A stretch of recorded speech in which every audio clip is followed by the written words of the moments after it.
এশিয়ার নিয়ে হয়তো শাসক দল বা তৃণমূল কংগ্রেস, বিশেষ করে এই রাজ্যের মুখ্যমন্ত্রী, তিনি মানে নীতি প্রদর্শন করছেন, বিভিন্ন ভাষায় হুমকি দিয়ে চলছে, দেওয়ার চেষ্টা করছে। এশিয়ারটা নতুন কিছু নয়। এশিয়ার নিয়ে এত মানে ভীত হওয়ার কোনো কারণ নেই।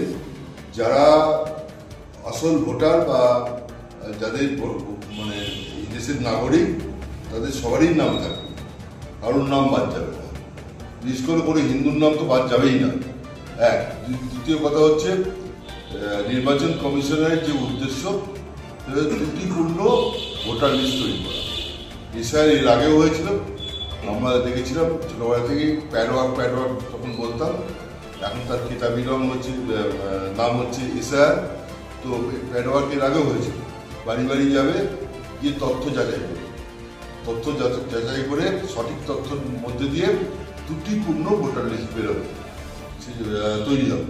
সেই ত্রুটিপূর্ণ ভোটার লিস্টের যারা নির্বাচক মণ্ডলী হবে ভোটার লিস্টের, তারাই নির্বাচিত করবে বিভিন্ন জনপ্রতিনিধি। এটাই উদ্দেশ্য। এতে ভয় পাওয়ার কোনো কারণ নেই। এবং যারা ভয় দেখাচ্ছে, তারা নিজে ভীত হয়ে পড়েছে।